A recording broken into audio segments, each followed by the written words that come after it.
সবাইকে ধন্যবাদ জানাচ্ছি ইকবাল বাহারকে, যার অক্লান্ত পরিশ্রমের মধ্য দিয়ে একটা ভিন্নধর্মী কাজের সূত্রপাত ঘটেছে এবং তার একটা ফলাফল আজকে আমরা দেখতে পাচ্ছি। আমি খুব জেনে খুশি হয়েছি যে এখনো বাংলাদেশে নতুন নতুন বিষয় নিয়ে মানুষ মাথা ঘামাচ্ছে এবং সেই নতুন নতুন বিষয়টাকে বাস্তবায়ন করার জন্যে পরিশ্রম করছে। ইকবাল বাহারকে আমি দেখেছি আগেও, এখানে যারা উপস্থাপক উপস্থাপিকা তাদেরকে সবাইকে দেখেছি। তো এরকম একটা কাজের সঙ্গে আমি আজকে এই সন্ধ্যায় প্রত্যক্ষভাবে জড়িত হব এটা আমি ঠিক বুঝিনি, কারণ এত ব্যস্ত ছিলাম আমি আসলে মনোযোগ দিতেই পারিনি। মানে রাজি হয়েছি কিন্তু কি বিষয়ে রাজি হয়েছি তাও জানি না। গাড়িতে উঠে পরে আমার সহকারী জনাব মীর আকরাম সাহেব কাগজপত্র দেখালেন যে নিজস্ব উদ্যোক্তা তৈরির কর্মশালা, সেই ব্যাপারে নারী পুরুষরা আসবেন সারা বাংলাদেশ থেকে, বিদেশ থেকে আসবেন সেটা এখানে এসে জানলাম এবং এই সচিবালয় থেকে এই পর্যন্ত আসতে যতটুকু বোঝার বুঝেছি। আর এখানে বসে আপনাদের কথাবার্তা শুনলাম, দাঁড়িয়ে দাঁড়িয়ে আপনাদের সঙ্গে কয়েকজনের সঙ্গে দুই একটি কথার বিনিময় হলো, জানলাম। তো তথ্য যোগাযোগ প্রযুক্তি পৃথিবীতে একটা বিপ্লব ঘটাচ্ছে, বাংলাদেশেও বিপ্লব ঘটাচ্ছে, তার নজির হচ্ছে আজকে আপনাদের উপস্থিতি। এইটা 15 বছর আগে কেউ কল্পনা করতে পারেনি। আজকে যা অবিশ্বাস্য ছিল সে বিশ্বাসের ভিতরে এসছে, বিশ্বাসের ভিতরে।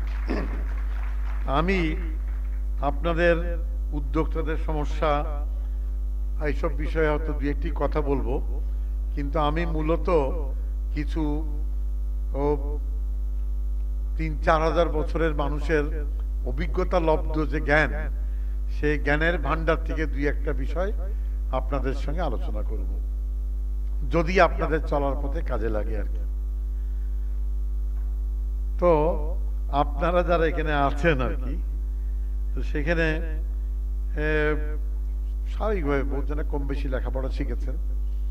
তো লেখাপড়া শিখার আর সঙ্গে পিতা মাতা অভিভাবকরা কি বলেন, ভালো করে পড়ালেখা করো, বড় চাকরি করতে হবে, কিন্তু যে যে ক্ষেত্রে ডাক্তার ইঞ্জিনিয়ার পেশাজীবী হ্যান ত্যান ইত্যাদি চাকরি করতে হবে। খুব কম পরিবার আছে ব্যবসা করতে হবে এই কথা বলে, কিন্তু আপনি যদি বিভিন্ন পরিবারে বা বৈঠকখানায় যে এখনো আলোচনা করেন, সেখানে কিন্তু ছেলে মেয়েরা যারা পড়ালেখা করে সেখানে কিন্তু এই আলোচনাটাই হয়, ভালো করে পড়তে হবে, তারপরে চাকরি পেতে হবে। এটা আমি যখন ছোট ছিলাম আমি তাই শুনেছি। আমি যখন বড় হয়েছি অন্যদের বৈঠকখানায় বসেছি আমি তাই শুনেছি। খুব কম পরিবার আছে যে পরিবার বলেছে যে লেখাপড়া শিখো, তোমাকে উদ্যোক্তা হতে হবে, ব্যবসাদার হতে হবে, বাণিজ্য করতে হবে, তোমাকে লেখক হতে হবে, তোমাকে রাজনৈতিক কর্মী হতে হবে। কেউ বলে না, রাজনীতি করতে কেউ বলে না, বুঝলেন না, আমাকেও কেউ বলেনি। ঘটনার চক্রে আমি রাজনীতির সঙ্গে জড়িয়ে পড়েছি। সবাইকে বলে চাকরি হতে হবে, কারণ চাকরি নাকি সম্মানের, চাকরি নাকি দাপটের, এবং চাকরিজীবী যিনি তিনি সবার উপরে ছড়ি ঘোরাতে পারে। সে কনস্টেবল ট্রাফিক পুলিশ হোক, তার কত ক্ষমতা দেখেন না, হাত তুলে বন্ধ করে দেয় সবকিছু, ফাইন করতে পারে, আপনাকে হয়রানি করতে পারে, থানার কত ক্ষমতা। সুতরাং পুলিশ দারোগা অথবা ইউনো সাহেব সচিব সাহেব হওয়ার জন্য মানুষ মানে অক্লান্ত পরিশ্রম করে, আর একটা চাকরি পেলে মনে করেন স্বর্গ পেল সে। তো বহুত সময় আমি চিন্তা করি, ইদানিং দেখেছি ঘুষ বাণিজ্য, যে একটা ছোট পিয়নের চাকরির জন্য 10 লক্ষ টাকা ঘুষ দিচ্ছে। 10 লক্ষ টাকা দিয়ে পিয়নের চাকরি কেন? কই উপরি আছে না, চাকরিটা পায়নি। তারপরে 10 লক্ষ টাকার 1 কোটি টাকা কামাই হবে। কিন্তু এই যে আজকে আপনারা চাকরি হয়তো বোঝনা করেন, কিন্তু আপনারা যে নিজের উদ্যোগে মাথা ঘামিয়ে 2 টাকা খরচ করে সেটা দিয়ে কিছু আপনারা বাণিজ্য ব্যবসা করবেন, একটা প্রতিষ্ঠান করবেন, এটা একটা বিশাল একটা আপনার একটা সাহসের কাজ। কিন্তু সাহসের কাজ। আমার ছেলে কম্পিউটার ইঞ্জিনিয়ারিং সায়েন্সের স্নাতক। তো সে, আমি কোনোদিন ছোটবেলায় বলিনি যে ভালো করে পড়ো চাকরি করতে হবে, আমি বলি ভালো করে পড়ো মানুষ হতে হবে। এবং সে পাশ করার পরে তাই বললাম আরেকটু উচ্চ শিক্ষা করবা না? আমি তো শিক্ষক হব না, সুতরাং আমার পিএইচডি ডিগ্রি নেওয়ার দরকার নাই, আমি কেন সময়টা নষ্ট করব? আমি যেটুকু পৃথিবীতে চড়ে খাওয়ার জন্য যেটুকু জ্ঞান, সেটুকু জ্ঞান তো আমি এই তথ্য যোগাযোগ প্রযুক্তি বা কম্পিউটার সায়েন্স এন্ড ইঞ্জিনিয়ারিং এ আমি সেই শিক্ষাটা পেয়েছি। এখন আমি ব্যবসায় নাম লেখাবো, উদ্যোক্তা হব। আমরা পুঁজি তো নাই, কয় পুঁজি ভূতে জোগাবে, আগে তো স্বপ্ন দেখতে হয়, আমি ব্যবসা করব। ভালো। সুতরাং সম কম্পিউটার্স লিমিটেড নামে ছোট্ট একটা কম্পিউটার কোম্পানি দিয়ে তার যাত্রা শুরু হলো। এখনো ব্যবসার জগতেই আছে, এতে কোনো দুঃখ তার নাই। এবং তার বন্ধু বান্ধব যারা সরকারি চাকরিতে গেছে, বিসিএস পরীক্ষা দিয়ে গিয়েছে, কেউ আর্মিতে গিয়েছে, বড় পদে এখন যাচ্ছে, সুতরাং তাতে তার দুঃখ নাই, তার কোনো অনুশোচনা নাই। সে অত্যন্ত নিজে মানসিকভাবে সন্তুষ্ট একটা মানুষ। আর আমারও কোনো অনুশোচনা নাই, চাকরি করতে হবে কেন, তাই না? তো সে ব্যবসা, আপনাদের মতনই একটা উদ্যোক্তা সে।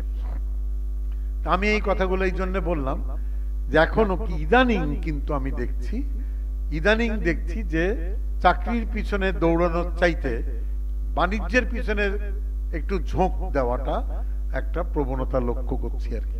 এটা খুব ভালো লক্ষণ কিন্তু বাংলাদেশে আমরা।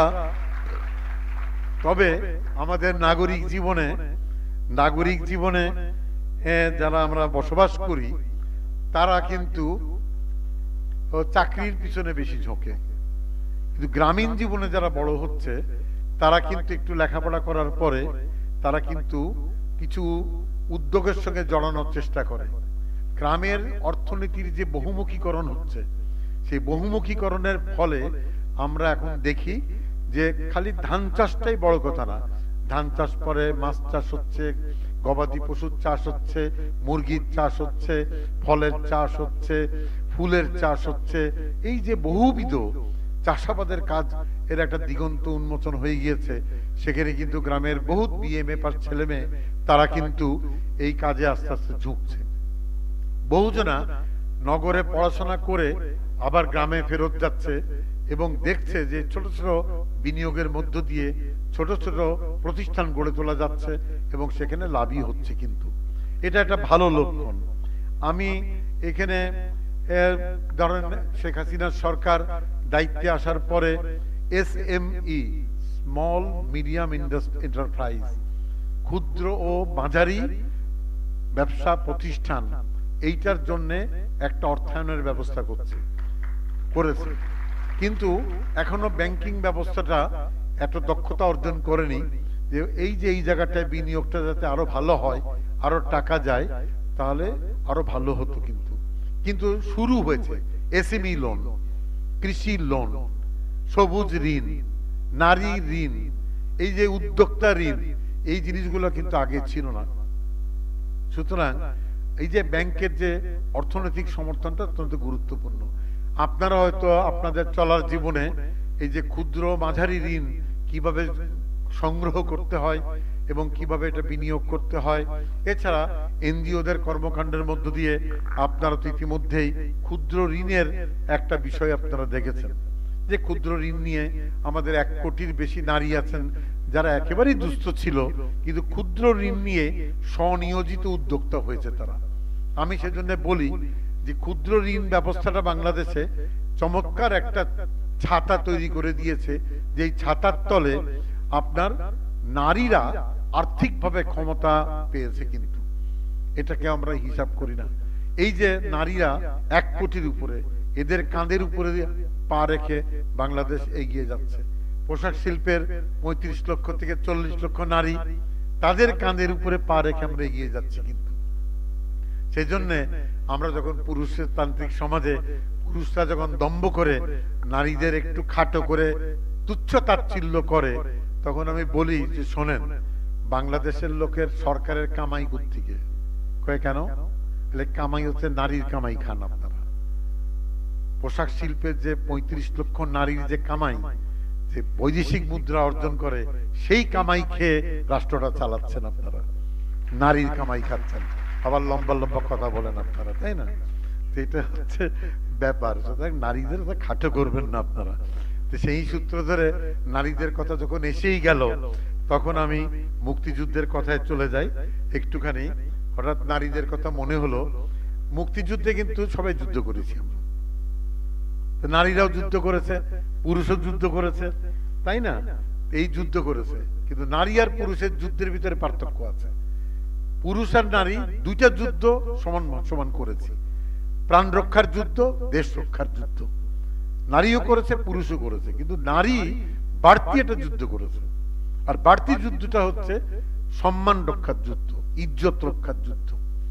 এটা পুরুষদের করতে হয়নি। সুতরাং নারীর ছিল 3 যুদ্ধ, পুরুষের ছিল 2 যুদ্ধ। নারীর ছিল ইজ্জত রক্ষার যুদ্ধ, প্রাণ রক্ষার যুদ্ধ, দেশ রক্ষার যুদ্ধ। আর পুরুষের ছিল প্রাণ ও দেশ রক্ষার যুদ্ধ। প্রিয় বন্ধুরা, তাই আজকে যে স্বাধীনতা, এই স্বাধীন বাংলাদেশের অর্জনের জন্য পুরুষের চাইতে নারীর অবদান 1 মাত্রা বেশি। সেইটা মনে রাখবেন এবং সেই সম্মানটুকু নারীকে দেওয়ার চেষ্টা করবেন। এখনো রাষ্ট্র সমাজ এবং রাজনৈতিক মহল সেই উপযুক্ত সম্মান এখনো নারীদের দিতে পারেনি আর কি। তবে আমরা চেষ্টা করছি তাদের উপযুক্ত সম্মানে সম্মানিত করতে। প্রিয় বন্ধুরা, আজকে আপনারা যারা এখানে উপস্থিত আছেন আর কি, তো এখানে কিভাবে যদি আপনাদের সমস্যার কথা বলি, তো সেটা 2 মিনিট পরে বলি। প্রথম কথাটা হচ্ছে যে উদ্যোক্তা, বহুজনা বলেন যে পুঁজির সংকট। পুঁজি নাই, পুঁজি হলেই কিন্তু আপনি উদ্যোক্তা হতে পারবেন না। টাটা গ্রুপ, সে কিন্তু পুঁজির জন্য মানে টাটা হয়নি, কিন্তু স্বপ্ন। এই যে স্যামসাং গ্রুপ দেখেন, কোরিয়ার স্যামসাং, বিশাল না স্যামসাংই তো, স্যামসাং, তারা ছিল উত্তর কোরিয়ার একটা গরু নিয়ে কিন্তু দক্ষিণ কোরিয়ায় পালিয়ে গেছিল লোকটা, এই স্যামসাং এর প্রতিষ্ঠাতা, একটা গরুর মালিক। আমি যখন উত্তর কোরিয়ার জাদুঘরে দেখলাম যে সে তার জন্য একটা সিডি আছে, তো সেখানে একটা গরুর ছবি আর গরু লেজ ধরে জায়গায় যাচ্ছে, সেই হচ্ছে স্যামসাং এর প্রতিষ্ঠাতা কিন্তু। সুতরাং পৃথিবীতে যে নাম করা উদ্যোক্তাদের দেখেন, তাদের কথা আলাদা। তারা মাথা উদ্যোগ, মানে আপনার ইচ্ছা, আপনি কি চান, স্বপ্ন দেখতে আপনাকে, সেই স্বপ্ন না দেখলে হয় না। যে স্বপ্ন আপনার, প্রথম কথা হচ্ছে স্বপ্ন দেখতে হবে, তারপরে আপনি সেই স্বপ্ন বাস্তবায়ন করার সাহস থাকতে হবে। স্বপ্ন প্রত্যেক মানুষই দেখে, প্রত্যেক মানুষই দেখি আমরা, কিন্তু স্বপ্ন দেখার পরে স্বপ্ন হারিয়ে যায় বাতাসে, বাস্তবায়ন করে খুবই কম মানুষে। সুতরাং স্বপ্ন বাস্তবায়নের সাহস, আর তারপর থাকতে হবে বহুজনের বাস্তবায়নের সূত্রপাতটা করে শুরু করার সাহস, কিন্তু তারপরে ধৈর্য থাকে না লেগে থাকার। সেই জন্য ব্যবসাদাররা বলে, যারা ঝানু ব্যবসাদাররা, যেইখানে তুমি টাকা হারিয়েছো সেইখানেই লেগে থাকো, সেইখানেই খনির থেকে টাকা বেরিয়ে আসবে, তাই না? ছেড়ে দিও না, হাল ছেড়ে দিও না, হাল ছেড়ে দিও না। আর লেগে থাকার ধৈর্যটা সেজন্য গুরুত্বপূর্ণ।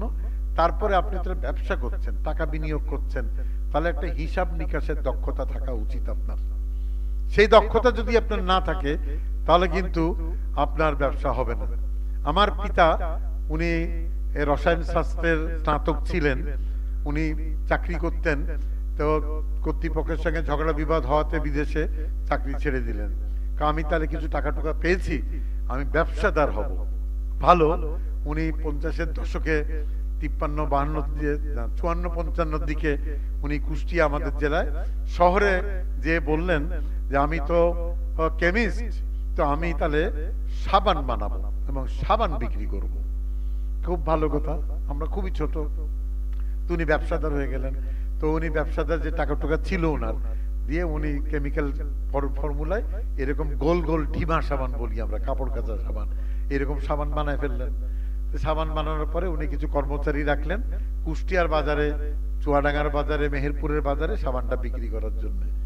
উনি তো আসলে টেকনিক্যাল লোক, উনি তো আসলে ব্যবসাদার না। তো উনি সাবান ঠিকই বানালেন, মানসম্মত সাবান বানালেন, বাজারজাত করলো যে গোষ্ঠী চক্রটা। কয়দিন পরে বাজারে সাবান যায়, সাবানের দাম আসে না। এরকম করে 2 বছরের মাথায় পুঁজি শেষ, লালবাতি জ্বালিয়ে আবার চাকরির সন্ধানে বেরিয়ে গেলেন, তাই না? তো সুতরাং আপনার তো হিসাব নিকাশ থাকতে হবে। খালি সাবানটা তৈরি করলেই হবে না, সাবানটা তো বাজারজাত করতে হবে, এবং বাজারজাত করার পরে টাকাটা তুলে আনতে হবে, পুনঃবিনিয়োগ করতে হবে। আমি ছোটবেলা থেকে বড় যখন হলাম তখন এই সাবান কারখানার গল্প শুনেছি। এবং এই যে ব্যবসা করতে গেলে কি ঝামেলা, এই যে বাজারটা জানা, আপনি যেই উদ্যোগটা নিবেন, যেই পণ্যটা তৈরি করবেন, সেই পণ্যটা কার কাছে বিক্রি করবেন, সেই চিহ্নিত জনগোষ্ঠী কারা, কার জন্য, সেটা আপনাকে জানতে হবে। সুতরাং আপনার কিছু বহুমাত্রিক একটা জ্ঞান থাকতে হবে। কারণ যখন ছোট উদ্যোগ আপনি, আপনার তো সেই কর্পোরেট প্র্যাকটিস নাই, একটা 40 জন কর্মচারী নিয়ে আপনি কাজে নামছেন, আপনাকে হিসাব রাখতে হবে, আপনাকে ঘর ঝাড়ু দিতে হবে, আপনাকেই বাজারে যেতে হবে, আপনি বাজারের থেকে টাকা তুলে আনবেন। সুতরাং আপনার কাছেই তথ্য থাকবে এবং আপনার কাছেই পণ্য তৈরি অথবা কেনা বেচার বুদ্ধি থাকতে হবে। সব মিলিয়ে আপনি একজন 10 হাতে 10 ভুজা একজন ব্যক্তি হতে হবে, তবেই কেবলমাত্র আপনি প্রথম জীবনে আস্তে আস্তে সাফল্য অর্জন করবেন। তারপরে আপনি লোকজন রাখবেন, যেটা হচ্ছে আসল কথা। এবং এইটা আস্থা করার জন্য সবচেয়ে বড় কথা হচ্ছে যে আপনি কোনো কাজ করতে অসম্মান বোধ করবেন না। সব কাজই সম্মানের, নিজের ঘর ঝাড়ু দেওয়াটা সম্মানের, নিজের কাপড় কাচাটা সম্মানের, নিজের পণ্য নিজে মাথায় করে বাজারে যাওয়াটা সম্মানের, কোনো কাজ অসম্মানের নাই। সুতরাং আপনার গফ্ফরগাঁয়ের ভিতরে ময়মনসিংহে সেই বহু বছর আগে আপনার পাঁচবাগি বলে একজন, পাঁচবাগি গ্রামের নাম আর কি, পুরো নামটা ভুলে গেলাম, সেই শিক্ষিত লোক, তিনি দেখলেন যে মুসলমান যারা, তারা মাছের ব্যবসা করে না। একটা ওইদিকের সংস্কার ছিল, জালে মানে হিন্দু, জোলা মানে তাঁতের কাজ করবে, হিন্দুরা করবে।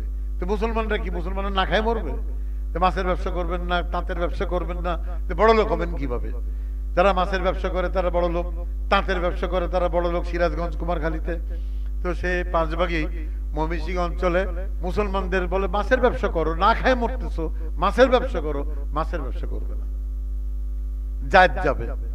এই পাঁচবাগি দিনের পর দিন মাছ বাজার থেকে কিনে এনে মাছের টুকরি মাথায় করে বাজারে বসে থাকত, দেখানোর জন্য যে আমি মুসলমান হিসাবে, মৌলানা হিসাবে মাছ বিক্রি করছি এবং খাওয়াচ্ছি।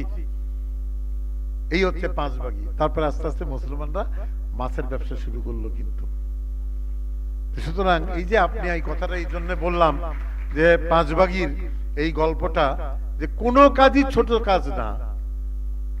আপনার ব্যবসাটা, অর্থাৎ আপনার ব্যবসাটা আপনার মাথায় করে নিয়ে টুকরির বড় কথা না, আমি প্রতীকী অর্থে বলছি, আপনার ব্যবসা আপনার মাথায় করে নিয়ে ক্রেতার কাছে যাবেন আপনি, তবেই কেবল আপনি ব্যবসায় টিকে থাকবেন, কিন্তু উদ্যোক্তা হিসেবে টিকে থাকবেন। সেটা অত্যন্ত গুরুত্বপূর্ণ বিষয়।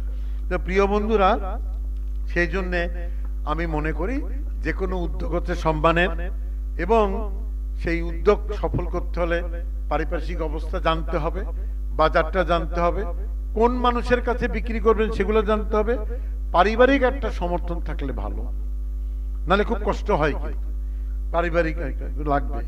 আর কি কাজ করবেন, কেমন করে কাজ করবেন, এই বিষয়গুলো অত্যন্ত আপনার গুরুত্বপূর্ণ তথ্য, যে সিদ্ধান্তগুলো কাজে লাগে। এই সিদ্ধান্তের পরে পুঁজির ব্যাপার। পুঁজি কিন্তু পাবেন আপনি, বেসরকারি সরকারি অর্থায়ন পাবেন, ঋণ পাবেন, পরিবারের কাছ থেকে ঋণ পাবেন, বন্ধুর কাছ থেকে ঋণ পাবেন, যদি আপনি প্রকল্পটা বুঝাতে পারেন, আপনি হিসাব নিকাশটা বুঝাতে পারেন। আর পৃথিবীতে মনে করবেন যে কেউ না কেউ আপনাকে সাহায্য করবে। সেইখানে আমি বলি, হ্যাঁ, উদ্যোক্তা হওয়ার স্বপ্ন যথেষ্ট নয়। পৃথিবীতে যারা বড় হয়েছে প্রত্যেকে, আমি আজকে যে জায়গাটায় দায়িত্বে আছি, প্রত্যেকে মনে রাখবেন কারো না কারো কাঁধের উপরে পা রেখে বড় হয়েছে, কাঁধ লাগবে। সেই জন্য প্রেসিডেন্ট ক্লিনটন তার আত্মজীবনের যে বইটা যদি সংগ্রহ করেন, ইংরেজিতে লেখা, সেই বইয়ের শুরুতে প্রথম লাইনটা হচ্ছে, I rode to fame on the shoulders of my friends. আমি খ্যাতির শীর্ষে উঠেছি আমার বন্ধুদের কাঁধে পা রেখে রেখে, তাই না? সুতরাং সাহায্য নিতে লজ্জার কিছু নাই। ইকবাল বাহার মনে করেন সেই কাঁধটা দিয়েছে, সেই কাঁধে, ইকবালের কাঁধে ভর করে আপনি এত দূরে শিখেছেন, তাই না?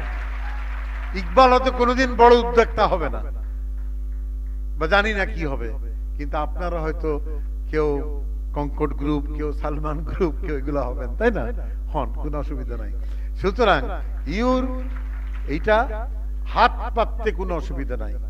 আমার রাজনৈতিক জীবনে যাচিত অথবা অযাচিত ভাবে কেউ না কেউ আমাকে পিছন থেকে একটা ধাক্কা দিয়েছে, পুশ করেছে, গো আপ। সেই জন্য আমি আজকে এখানে দাঁড়িয়ে আছি। এবং সেই হিসাবে যদি ধরি, একবার দুবার তো লাগেই, একটু সাপোর্ট তো লাগেই। এই সাপোর্টটা নিতে কোনো অসুবিধা নাই। সেই জন্য ব্যাংকের অর্থায়নটা একটা সাপোর্ট, কিন্তু অর্থায়নটা গুরুত্বপূর্ণ বিষয়। সুতরাং ব্যাংকের অর্থায়ন নিব না, এনজিওর ঋণ নিব না, লোন করব না, এরকম মানসিকতা রাখবেন না। আল্লাহর ওয়াস্তে be free, try to get মানে all the support rendered by any person, যে কোনো লোক। সুতরাং এটা না, কিন্তু আপনি সৎভাবে কাজ করবেন, সেটা হচ্ছে বড় কথা। আর এখানে যেখানে আরেকটা বিশাল বিষয় হচ্ছে যে সবাই কিন্তু যখন ব্যবসা করতে শুরু করে, সবাই এক মাপে একেবারে আপনার রকফেলার, ফোর্ড, টাটা, আম্বানি হওয়ার স্বপ্ন দেখেন না। আপনি অনেক লম্বা পথ পাড়ি দিব আমি, কিন্তু সবচেয়ে গুরুত্বপূর্ণ বিষয় হচ্ছে প্রথম পদক্ষেপটা একটা ছোট্ট পদক্ষেপ। Long way to go, but first step is a very small step. এই ছোট্ট পা দেওয়ার সাহস যার নাই, সে লম্বা পথ জীবনে পাড়ি দিতে পারবে না। সুতরাং বহুত জনা করে কি, কোথায় যেতে হবে, কক্সবাজার হেঁটে, কক্সবাজার হেঁটে যাওয়া তো সম্ভব না, লন্ডন হেঁটে যাব সম্ভব না।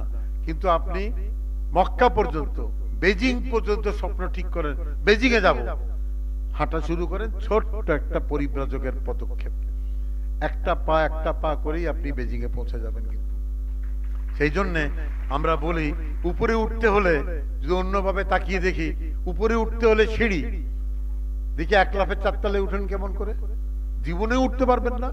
কিন্তু যে প্রথম সিঁড়ি, দ্বিতীয় সিঁড়ি এরকম করে উঠতে থাকেন, সে আস্তে আস্তে 6 তলে উঠে যাবেন, 10 তলে উঠে যাবেন। কিন্তু সুতরাং আপনারা যারা এখানে আছেন, কয় টাকা দিয়ে কি শুরু করলেন, কোন প্রকল্প কোনটা হাতে ছিল জানি না, কিন্তু প্রথম পদক্ষেপ দিয়ে এক পা করে। আরেকটা হচ্ছে স্টেপ বাই স্টেপ আপনি সাফল্য, একটা সাফল্যের সিঁড়ির উপরে আরেকটা সাফল্যের সিঁড়ি তৈরি করা সম্ভব হয়। সেটা যদি আপনি মনে করেন ছোট হোক, 5 টাকা লাভ হয়েছে, ইট ইজ এ সাকসেস, তাই না? এটা সফলতা। সুতরাং আপনারা যারা এইখানে, আরেকটা হচ্ছে পিছন দিকে একটা প্রবাদ আছে যে পিছন দিকে তাকাবেন, তাকান, কোনো অসুবিধা নাই। সামনের দিকে তো আমরা তাকাই, কত লোকে তাকাই, কিন্তু উদাসীন ভাবে তাকাই সামনের দিকে। আমার তো জীবনকাল খুব অল্প, এই অল্প জীবনে আমি কিভাবে বেঁচে থাকবো? সময় নষ্ট করার তো সময় নাই। Look back to learn. যতবার পিছনে তাকাবো কিছু না কিছু শিখবো। অহেতুক পিছনে তাকায় সময় নষ্ট করবো না। Look ahead to plan. পিছনে তাকাও শিখার জন্য, সামনে তাকাও পরিকল্পনার জন্য। যতবার সামনে তাকাবো পরিকল্পনা করবো। উদাস মন নিয়ে আকাশের দিকে তাকিয়ে ঠিকানায় চিঠি লিখে দেবো, এই সময় নাই কারণ, তাই না? সেই চিঠি আর জীবনে পৌঁছাবে না, না প্রেমিকার কাছে পৌঁছাবে, না নিজের কারোর কাছে পৌঁছাবে। সুতরাং সামনে তাকাবো পরিকল্পনার জন্য, পিছনে তাকাবো শেখার জন্য। এইটা সবসময় আপনারা মনে রাখবেন আর কি। আরেকটা হচ্ছে যে আজকে আপনারা যারা এখানে, সেখানে মনে করেন আমার জীবনে আগে তো স্বপ্ন দেখতে হবে, স্বপ্ন দেখতে হবে। আমি সেই 68 সনে যখন স্বপ্ন দেখা শুরু করেছি বঙ্গবন্ধুর চোখ দিয়ে, দেশটা স্বাধীন করতে হবে, তো দেশটা স্বাধীন করতে হবে, তখনই মাথায় আসছে দেশটা কিভাবে স্বাধীন করব। ওদের কাছে তো অস্ত্রপাতি আছে, যুদ্ধ করতে হবে। তখন তো যুদ্ধের কথা কেউ বলেনি, তখন থেকে অস্ত্রপাতির কথা কেউ বলেনি, কিন্তু আমার মাথায় আসছে যুদ্ধ করতে হবে, তাহলে কি অস্ত্র লাগবে, তারপরে প্রশিক্ষণ লাগবে। অস্ত্র কই? অস্ত্র তাহলে জোগাড় করতে হবে। কি জোগাড় করতে হবে? ছোট অস্ত্র। বড় অস্ত্র তো শুরুর দিকে পাওয়া যায় না। ছোট অস্ত্র, পিস্তল, স্টেন গান, ছোট রাইফেল, এরকম। রাইফেল তো বড়, তো পিস্তল সোজা, তাই না? তো পিস্তল সংগ্রহ করতে হবে। পিস্তল তো কিছু লাইসেন্স পিস্তল থাকে, লুট করো। আর নাহলে একটা লুট করলাম, তাহলে আমার তো 40টা লাগবে, 100টা লাগবে, 1000 পিস্তল লাগবে, তার কি হবে? তাহলে একটা সাপ্লাই লাগে। আমরা এখানে বাংলাদেশে বসে খবর পেলাম, সেই সুদূর আফগানিস্তান পাকিস্তানের বর্ডার খাইবার পাস, ওখানে লান্ডিকোটাল বলে একটা জায়গা আছে। সেই লান্ডিকোটালটা হচ্ছে পাকিস্তানের শেষ সীমান্ত, পেশোয়ারের। ওখান থেকে খাইবার পাসটা শুরু হলো, আর ওই পারে আফগানিস্তান। ওইখানে একটা নো ম্যানস ল্যান্ড, কোনো সরকার নাই। ওইখানে পাঠানরা বাজারে যেরকম চুনোপুটি মাছ বিক্রি করে, ছালা বিছিয়ে অস্ত্র পিস্তলে গুলি বিক্রি করে। ওইখান থেকে চীন কাছে বিভিন্ন রকম অবৈধ অস্ত্র ওখানে আসে। আমি গেলাম সেই লান্ডিকোটালে, সেই পেশোয়ার ইঞ্জিনিয়ারিং কলেজে এক বন্ধু আমার এক বয়সী পড়তো, তাকে বুদ্ধি করলাম, করে লান্ডিকোটালে গেলাম। চোখে দেখলাম সত্যি ছালা বিছিয়ে পাঠানরা বসে আছে, এই গুলি এরকম চাল যেরকম করে না, এরকম গুলির সব স্তূপ দিয়ে, পাশে পিস্তল টিস্তল এগুলো। হাত টাত দিলাম, ভালো কেনা একটা পিস্তল তখন 100 রুপিতে বিক্রি করতে রাজি হলো। আমরা কিনে ফেলি, কিনে ফেললাম 100 পিস্তল। আর তখন এত চেক টেক ছিল না। তখন লাহোর থেকে প্লেনে উঠবো 2.5 ঘন্টা, প্লেনে পকেটে পিস্তল নিয়ে গুলি নিয়ে ঢাকা এয়ারপোর্টে নেমে পড়লাম, তাই না? সোজা আমি একটা পিস্তলের মালিক হলাম। তাহলে এই যে আমি আগে তো স্বপ্ন দেখতে হবে, পিস্তল দরকার। ওখানে ঠিক করে আসলাম যে আমি টাকা পাঠাবো, তুমি দোস্ত ফারুক, তুমি খালি পিস্তল কিনবা আর সাপ্লাই দিতে থাকবা, আর আমরা এখানে প্রশিক্ষণ দিব কিন্তু, ঠিক আছে? আমি ছোট্ট পিস্তল সংগ্রহের গল্প বললাম, যে ইচ্ছা থাকলে উপায় হয়, টাকাটা বড় কথা না, ইচ্ছা থাকলে উপায় হয়। কিন্তু এইরকম আমার জীবনে ছোট ছোট স্বপ্ন আছে, তাই না? আমি খেলাধুলা করতাম ফুটবল মাঠে। আমি ঢাকার বাইরে মফস্বলে পড়ালেখা করেছি। 65 সালে যখন ঢাকার মাঠে আসলাম, ঢাকায় নর্ডেম কলেজে আসলাম, খেলাধুলা কিভাবে হবে? সব এখানে জাতীয় খেলোয়াড়রা সব অ্যাথলেটিক্স করতেছে, ফুটবল খেলতেছে, পাকিস্তানিদের সঙ্গে যুদ্ধ করতেছে খেলার মাঠে, এইগুলা দেখছি আমি। ভালো কথা, তাহলে আমাকে তো কেউ চেনে না, কেউ চেনে না। তখন আমি খোঁজ নিলাম কি, ঢাকার আউটার স্টেডিয়াম, যেখন হকি স্টেডিয়াম, ওইখানে সকাল ভোর 6টার সময় ওখানে প্রশিক্ষণ হয়, ফুটবল প্রশিক্ষণ, নাম করা প্লেয়াররা থাকে। আর ঢাকা বিশ্ববিদ্যালয়ের মাঠে ওইখানে বিকেল বেলা আরেক রাউন্ড খেলা হয়। তা আমি করলাম কি, জার্সি পরে আমি যে ঢাকার ফুটবল মানে আউটার স্টেডিয়ামে সকাল 6টার সময় সাইকেল চালে হাজির হয়ে গেলাম। আমাকে তো আর কেউ চেনে না। তখন জাকারিয়া পিন্টু, ওই কালা মুসা, আবিদ খান, আলী নওয়াজ, এইসব পাকিস্তানি মাকরানিরা, আর আমাদের বাংলাদেশের জাতীয় ফুটবল প্লেয়াররা ওখানে আছে, সাহেব আলী, হাফেজ রশিদের মতন কোচরা আছেন। তা আমি গোলে খেলতাম। তা আমি যে বল একটা ওখানে বহুত বল লাফালাফি হচ্ছে, ওরা যাদের খেলোয়াড় আছে, তা আমি গোলে দাঁড়ালাম, বলে বল মারেন। তো তুমি কে?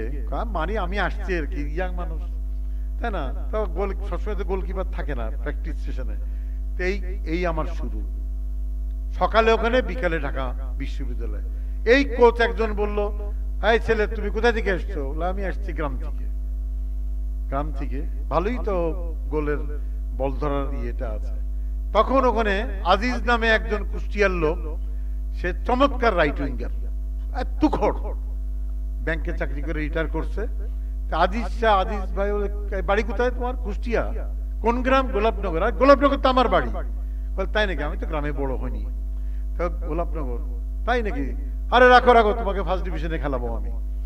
এই একটা পুশ দিল আমাকে, এই যে কাঁধে কাঁধে হাত রাখতে হয় না, আজিজ ভাইয়ের কাঁধে হাত রেখে আমি 65 সালের সেন্ট্রাল পেন্টিং এন্ড স্টেশনারি ক্লাবের পক্ষে ঢাকা স্টেডিয়ামে ফুটবল খেলাতে নামলাম। আজিজ ভাইয়ের এই ব্রেকটা না দিলে তো পারতাম না আমি। হ্যাঁ, আমাকে পারফর্ম করতে হয়েছে। আমি প্রথম খেলায় চমৎকার খেলা নৈপুণ্য দেখিয়েছি, আর পিছন ফিরে তাকাতে হয়নি। আর জাকারিয়া পিন্টু আমাকে 69-এর গণঅভ্যুত্থানের পরে যে লিগ সিজন 70-এর, সেখানে আমার চমৎকার নৈপুণ্যের জন্য উনি এসে আরেকটা ধাক্কা দিল, এই মোহামেডান স্পোর্টিং এ খেলবা তুমি। আমি মোহামেডান স্পোর্টিং এর জার্সি গায়ে দিয়ে 70 সালের ডিসেম্বরে ইন্দোনেশিয়া ইরানের বিরুদ্ধে খেলতে নামলাম, তাই না? আমার কথা হচ্ছে যে কে বলে সাহায্য লাগে না। সুতরাং আজকে আপনার সঙ্গে পরিচয় হলো, দরকার লাগলে আমার কাছে আসবেন, আমি পারলে সাহায্য করব, কোনো অসুবিধা তো নাই। আমার জীবনে আমাকে তো সাহায্য করেছে, আমি আপনাকে সাহায্য করবো না কেন? আমি কি কৃপণ? আমি কৃপণ নই, তাই না? ঠিক আছে, এটা পিন্টু ভাই এখনো বেঁচে আছে, কিন্তু যুদ্ধ আমার জীবনটা পাল্টে দিল। আমি আর খেলার মাঠে যাইনি যুদ্ধের পরে। যাই হোক, সে অন্য গল্প। আমি এই কথাটা 2-3টা গল্প বলছি যে আপনার সাহায্য লাগে, কিন্তু ব্যক্তিগত ইচ্ছাটা আসল, দক্ষতাটা আসলে। একবার সাহায্য, দুবার সাহায্য, 3বার সাহায্য। মাও তো সাহায্য করবে না যদি বারবার ব্যর্থ আপনি হন। বাবাও তো আপনাকে টাকা দিবে না যদি বারবার ব্যর্থ আপনি হন। বড় ভাইও তো আপনাকে আর মানে পৃষ্ঠপোষকতা করবে না, পিঠ চাপড়াবে না যদি আপনি বারবার ব্যর্থ হন। সেই জন্য 1, 2, 3বারের পরে সাহায্য পাবেন না, তখন আপনাকে নিজের পায়ে চলতে হবে। বহুজনা মনে করেন যে আমি ইয়ে করব, অমুকের মতো হব, না, কারো মতো হতে হবে না। বহুজনা বঙ্গবন্ধুকে নকল করে ভাষণ দেয়, কিন্তু গলার আওয়াজ খেয়াল করেছেন, তাই না? ওইরকম ঢঙে ভাষণ দেয়। আর ওইরকম ঢঙে ভাষণ দিলে হয়? বঙ্গবন্ধুর ভাষণ, তাই না? ওইটা অন্যভাবে হবে না। কিন্তু যারা নকল করে, নকল যারা করে, তারা কোনোদিন সামনে এগোতে হবে না, তারা কোনোদিন বড় নেতা নেত্রী হতে পারবে না। আপনাকে আপনার মতো হতে হবে। সুতরাং আপনি অন্যের কাছ থেকে শিখবেন, নিজের পথ নিজে রচনা করবেন। অন্যের কাছ থেকে শেখো, নিজের মতো করে হাঁটো, তাহলে আপনি চমৎকার উদ্যোক্তা হবেন। এইটা, সুতরাং এই নিজের মতো করে হাঁটো, অর্থাৎ প্রত্যেকের পথ প্রত্যেকের মতোই করে হাঁটতে হবে। এই জীবনে যতদিন আমি বাঁচবো, আমি আমার বাপের পথে হাঁটবো না, অন্য নেতা নেত্রীর পথে হাঁটবো না। আমার পথ আমাকে তৈরি করে এগিয়ে যেতে হবে, হয়তো সেই পথের সঙ্গে অন্যদের মিল হবে। এইগুলো অত্যন্ত গুরুত্বপূর্ণ। তো প্রিয় বন্ধুরা, আজকে আপনারা যারা এখানে আছেন, সেখানে আরেকটা বিষয় খুব গুরুত্বপূর্ণ। তার আগে আপনাদের যে এই যে উদ্যোক্তার শত্রু আছে, সামাজিক শত্রু আছে, রাজনৈতিক শত্রু আছে। আর সামাজিক শত্রুটা কি? উদ্যোক্তাদের পথে বাধা কারা? তদবিরবাজরা। উদ্যোক্তাদের বাধা চান্দাবাজরা। উদ্যোক্তাদের পথে বাধা টেন্ডারবাজরা। উদ্যোক্তাদের পথে বাধা দলবাজরা। দলবাজ, চান্দাবাজ, তদবিরবাজ, টেন্ডারবাজরা হচ্ছে উদ্যোক্তাদের মহাশত্রু। এরা হচ্ছে পরগাছা, অসৎ পয়সায় টাকা রোজগার করে। এরা সমাজের পরগাছা, এরা কচুরিপানা। এরা আপনাদের উদ্যোগকে খাটো করার চেষ্টা করে। যেখানে মেধার দাম দেয় না, সেইখানে এই সমস্যা দেখা দেয়। আর এর সঙ্গে কি আছে? এর সঙ্গে আছে আমলাতান্ত্রিক জটিলতা। খামাখা হয়রানি করে আমলাতান্ত্রিক অফিসাররা, এটা একটা প্রবলেম আছে, তাই না? আর আছে ঘুষ বাণিজ্য, আর আছে দুর্নীতি। সুতরাং যদি আমি সংক্ষেপে বলি যে চমৎকার সব উদ্যোক্তাদের পথে পাহাড়ের মতো দাঁড়িয়ে আছে তদবিরবাজ, চাঁদাবাজ, দলবাজ, টেন্ডারবাজ, ঘুষখোর, দুর্নীতিবাজ এবং আমলাতান্ত্রিক জটিলতা। এই বাধাগুলোকে অতিক্রম করে আপনাকে উদ্যোক্তা হতে হবে, কিন্তু বাধাগুলোকে অতিক্রম করতে হবে। সেখানে আমি মনে করি যে এই সামাজিক যে এই বাধাগুলোকে অতিক্রম করতে রাষ্ট্রের উচিত এই সব জায়গায় হস্তক্ষেপ করা। তবে দেশে যদি আইনের শাসনের দিকে যত এগোবে বাংলাদেশ, তত কিন্তু ওই চাঁদাবাজ, তদবিরবাজ, টেন্ডারবাজরা ধ্বংস হয়ে যাবে। আমি কিন্তু চাঁদাবাজের বিরুদ্ধে, টেন্ডারবাজের বিরুদ্ধে আমার সীমিত শক্তি নিয়ে আমি লড়াই করব এই তদবির কাজ সংস্কৃতির বিরুদ্ধে। তদবির বাণিজ্য ভালো বাণিজ্য না, ঘুষ বাণিজ্য ভালো বাণিজ্য না, এর বিরুদ্ধে আমি আছি। তা মন্ত্রী পরিষদে থাকি আর সংসদে থাকি, আমি সবসময় এটার বিরুদ্ধে সোচ্চার আছি, যাতে আমার তরুণ উদ্যোক্তারা তাদের জীবনটা একটু সহজ হয়ে যায়, তাই না? আর একটা হচ্ছে যে রাজনৈতিক শত্রু, সেটা কি? রাজনৈতিক শত্রু হচ্ছে জঙ্গি সন্ত্রাস, সাম্প্রদায়িকতা, কুসংস্কার। আপনি উদ্যোক্তাদের রাজনৈতিক সন্ত্রাস খাটো করে দেয়, মানুষকে মানুষ মনে করে না, নারীকে নারী মনে করে না। সুতরাং আপনারা যদি উদ্যোক্তার পরিবেশ চান, তাহলে শান্তির পরিবেশ দরকার।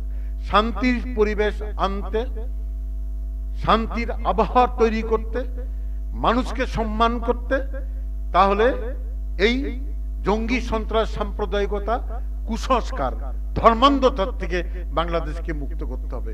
তাহলে আপনারা সেই আবহাওয়াটা পেয়ে যাবেন, যে আবহাওয়াতে চমৎকার কাজ করবেন, আপনারা মাথা উঁচু করে দাঁড়াবেন, মেধার মূল্যায়ন হবে না। এই দুটো রাজনৈতিক ও সামাজিক শত্রুকে মোকাবেলা করার দায়িত্ব আপনাদের একার না, এই দায়িত্ব রাজনৈতিক অঙ্গনেরও, আমারও। আমি চেষ্টা করব আমার জায়গা থেকে, আপনারা আপনার জায়গা থেকে নীতির উপর দাঁড়িয়ে থাকবেন শক্তভাবে, মেরুদণ্ড শক্ত করে, কখনো মাথা নত করবেন না, কখনো মাথা নত করবেন না। এটা হচ্ছে আসল কথা, তাই না? তো সবকিছু মিলিয়ে আমি আরেকটা হচ্ছে যে উদ্যোক্তা হতে কি হতে হয়, স্বপ্ন তো লাগে, বুকের ভিতরে আগুন লাগে, আগুন আগুন থাকতে হবে বুকের ভিতরে, চোখে স্বপ্ন থাকতে হবে, আর আপনার বুক ভরা একটা সাহস থাকতে হবে। কারণ উদ্যোক্তা হতে হলে সাহস লাগে, সাহস, স্বপ্ন, আগুন, তিনের মিশ্রণ যদি হয়, ইনশাল্লাহ আপনি সামনের দিকে এগিয়ে যাবেন। আর এর সঙ্গে আরেকটা জিনিস লাগে কি, দেশপ্রেম। দেশপ্রেম না থাকলে আপনি ভালো মানুষ হতে পারবেন না। ওই যে সৌদি আরবের থেকে এসছেন, দেশপ্রেম আছে বলে তো এসছেন, আপনার শিকড়টা তো এখানে নেই। আপনি কে? আপনি এই দেশের সন্তান, আপনার দাদি দাদি দাদি দাদির দাদি দাদি দাদি এইখানেই জন্মেছে, এই মাটিতেই জন্মেছে। 2 টাকা কামাই করলে এইখানেই আপনি বিনিয়োগ করবেন। এই দেশ আপনার, সে ফ্রান্সে থাকেন, ইরাকে থাকেন আর সৌদি আরবে থাকেন, এই মাটি আপনার, এই দেশ আমার। সুতরাং এই দেশের জন্য আমি বড় হব, আমার দেশও বড় হবে। সুতরাং এই দেশপ্রেমটা অত্যন্ত গুরুত্বপূর্ণ। আর এর পিছনে এরপরে যেটা আমি বলবো, এভাবে শেষ করে দিই যে আজকে আপনারা যারা এখানে উপস্থিত আছেন, যে তাদেরকে আমি এইভাবে দুটা কথা বলি যে সব কিছুর পরে আমাদের রাজনৈতিক জীবন থেকে দুটো উদাহরণ দিই। রাজনীতির বহুত প্রস্তাব মাঠে আছে বাংলাদেশের 2000 বছরের ইতিহাসে, 500 বছরের ইতিহাসে, 100 বছরের ইতিহাসে বহুত নেতা নেত্রী এসছেন, তারা বহুত রকম প্রস্তাব দিয়েছেন। কিন্তু প্রস্তাবটা বড় কথা না, প্রস্তাবটার সঙ্গে লাগবে ভরসা, সাহস, বিশ্বাস। মানুষ যদি আমাকে বিশ্বাস না করে, আমার চমৎকার প্রস্তাব কিন্তু বাস্তবায়ন হবে না। আমার প্রতি যে ভরসা রাখতে পারছে কিনা, মানুষ যদি আমার প্রতি ভরসা না রাখতে পারে, বিশ্বাস না রাখতে পারে, তাহলে আমি যত ভালো প্রস্তাব বলি সেই প্রস্তাব বাস্তবায়ন হবে না। আমাদের বিশ্ববিদ্যালয়ের শিক্ষকরা চমৎকার সব সমৃদ্ধির প্রস্তাব দেন না, কিন্তু সেই শিক্ষকের পিছনে দাঁড়িয়ে আপনি কোনো ভরসা পান না, কারণ সে ভরসা দেয় না, সে বিশ্বাস জন্মায় না, যার জন্য আপনি কিছু করতে পারেন না। আমাদের 4000 বছরের ইতিহাসে বাংলাদেশের স্বাধীন পতাকা নিয়ে ঘুরবে এই বিশ্বাসটাই কারো ছিল না, কিন্তু এই ভরসাটা ছিল না। বঙ্গবন্ধু সেই জাতির পিতা যিনি ওই ভরসাটা দিছে দেশ স্বাধীন করতে হবে, কিন্তু উনার দিকে তাকালে মানুষ ভরসা পেয়েছে, হ্যাঁ পারা যায়, পারি, আমরা পারি, আমরা স্বাধীন হতে পারি, আমরা যুদ্ধ করতে পারি, আমরা যোদ্ধা জাতি। সুতরাং এই বিশ্বাস এবং ভরসাটা যদি বুকের ভিতরে না থাকে আপনি উদ্যোক্তা হতে পারবেন না। সুতরাং উনি যখন বলেছে যে আমাদের দাবায় রাখতে পারবে না, আস্তে আস্তে বিশ্বাস করছে বাঙালিরা। খালি হাতে আমরা সশস্ত্র যুদ্ধ শুরু করে দিয়েছি, খালি বুকের বিশ্বাস নিয়ে, ভরসা নিয়ে। উনি কোথায় আছে? জেলে আছে না মরে গেছে, কোনো খবর নাই, কিন্তু ভরসা। বঙ্গবন্ধু বলেছে দেশ স্বাধীন করতে হবে, বিশ্বাস, যুদ্ধ করতে পারি। পাকিস্তানিরা নাস্তানুবুদ হয়ে গিয়েছে। ঠিক এত বছর পরে তার কন্যা শেখ হাসিনা, আমাদের প্রধানমন্ত্রী বলে নয়, উনি একটা বিশ্বাস তৈরি করেছে কি, আরে বিদেশের টাকা লাগবে না, আমরা এই পদ্মা সেতু বানাই দিব, যাও, হয়ে গেছে পদ্মা সেতু, হচ্ছে। এটা কেউ বিশ্বাসই করতে পারে না যে এত হাজার কোটি টাকা আমরা বিনিয়োগ করব। তো উনি আরেকটা জিনিস শিখাচ্ছেন, আমরা পারি। এবং আপনাদের দিকে যখন তাকাই, আমরা পারি তো, তাই তো আপনারা পারেন তো। আপনারা কোনো সরকারের সাহায্য নেননি, শেখ হাসিনার সাহায্য নেননি, আমার সাহায্য নেননি, কিন্তু আপনারা পারছেন কিন্তু, এবং আয় রোজগার করবেন, ইনশাল্লাহ বড় হবেন, বড় হবেন। সুতরাং বিশ্বাস থাকতে হবে, ভরসা থাকতে হবে, সাহস থাকতে হবে। আমরা পারি, জাতি হিসাবে পারি এবং গোষ্ঠী হিসাবে পারি, পারিবারিক ভাবে পারি, আমরা পারি, পারবো। এই পারি এবং পারবো যদি বুকের ভিতরে রাখেন, ইনশাল্লাহ আপনারা পারবেন আর কি, তাই না? সুতরাং এই সবকিছুর পরে আপনাদের এইভাবে কথা বলি যে আপনারা স্বপ্ন দেখতেই হবে, কিন্তু স্বপ্ন দেখার নিয়ম আছে। কিন্তু হাত বাড়াও আকাশ ছোঁয়ার জন্য, কিন্তু হাত বাড়াতে বাড়াতে যদি ভেসে যান তাহলে তো স্বপ্ন বাস্তবায়ন হবে না। নিয়মটা কি জানেন? হাত বাড়াবো আকাশ ছোঁয়ার জন্য, পায়ের বুড়ো আঙ্গুলটা মাটিতে স্পর্শ করে রাখবেন, তাহলে আপনি বাস্তববাদী হবেন, স্বপ্নটা বাস্তবে আসবে। হাত বাড়াও আকাশে ছুতে, পায়ের বুড়ো আঙ্গুলটা মাটিতে স্পর্শ করে রাখবেন। যদি পারেন এইভাবে স্বপ্ন দেখতে থাকেন, aim high and miss it, that is not a problem. Michelangelo বলেছে, উচ্চে লক্ষ্য স্থির করো এবং ব্যর্থ হও, তাতে কোনো সমস্যা না। নিচুতে লক্ষ্য স্থির করো এবং হাজির হও, এটাই সমস্যা, ওটা দরকার নাই। Don't aim low and reach it, aim high and miss it. তাহলে আপনি shoot at the moon, if you miss you land among the stars. অর্থাৎ চাঁদে যাওয়ার জন্য দৌড় মারো, উড়ে যাও, যদি চাঁদে স্পর্শ না করতে পারো তারার রাজ্যে তো যাবো, তাই না? তো সেই জন্য স্বপ্ন থাকতে হবে, সেইভাবে থাকতে হবে আপনারা। সুতরাং আজকে আমরা আসুন উচ্চ লক্ষ্য স্থির করি এবং উচ্চ লক্ষ্য অর্জনের চেষ্টা করি, ব্যর্থ হলেও ক্ষতি নেই আমাদের। আর সবশেষে এইভাবে কথাটা শেষ করি আমি আপনাদের কাছে। আমাদের এভারেস্ট বিজয়ী কন্যা নিশাত মজুমদারের নাম হয়তো শুনেছেন। উনি যখন এই কন্যাটি এভারেস্ট বিজয় করে এসে বাংলাদেশে আসলো, অনেক নারী এবং বালিকারা তাকে যোগাযোগ করে বলল যে আমরাও এভারেস্টে উঠব। উনি বলল যে দেখেন, সবাইকে এভারেস্টে উঠতে হবে, কেউ তো এটা ঠিক না। আমার একটা স্বপ্ন ছিল, আমার একটা সাধনা ছিল, আমার একটা নেশা ছিল, সেই জন্য আমি এভারেস্ট স্পর্শ করেছি, কিন্তু আপনাদের এভারেস্টে উঠতে হবে না। তাহলে কি করব আমরা? তখন উনি একটা দামি কথা বলেছেন। নিশাত মজুমদার কি বলল? উনি নোয়াখালী বাড়ি উনার, এই নোয়াখালীর মেয়েটি বলল, ওয়াসাতে চাকরি করে, ছোট চাকরি, বলল যে আপনারা চোখ বন্ধ করে বুকের ভিতরে তাকান। করলাম, তাকালাম, দেখেন প্রত্যেকের বুকের ভিতরে একটা পর্বত আছে, সেই পর্বতের চূড়া আছে, এটা হচ্ছে ইচ্ছার চূড়া। এই নিজের পর্বতটা দেখেন, চূড়াটা চিহ্নিত করেন, ইচ্ছাটা চিহ্নিত করেন, তারপর সেই পর্বতে উঠার চেষ্টা করেন। যদি আপনার পর্বতে উঠতে পারেন তাহলে আপনি সফল ব্যক্তি, সমাজও সফল ব্যক্তি। সুতরাং আজকে আপনারা যেখানে আছেন, আপনারা বাড়িতে যে চোখ বন্ধ করে নিজের মনের গভীরে তাকাবেন, মনের গভীরে যে পর্বত, সেই পর্বতের চূড়া চিহ্নিত করবেন ইচ্ছাটা চিহ্নিত করবেন, সেই ইচ্ছাটা স্থির করে সেই পর্বতে ওঠার চেষ্টা শুরু করবেন। আমরা সেই পর্বতে উঠার যে প্রক্রিয়াতে আমি আপনার সঙ্গে আছি। আমার পর্বতটা কি এখন এই জীবনে? আমার পর্বতটা হচ্ছে স্বাধীনতার চেতনাটাকে মানুষের ঘরে পৌঁছাতে হলে বৈষম্যটা দূর করতে হবে, দারিদ্র্যটা দূর করতে হবে, আর শান্তি দিতে হবে, আর দুর্নীতি মুক্ত সমাজ করতে হবে।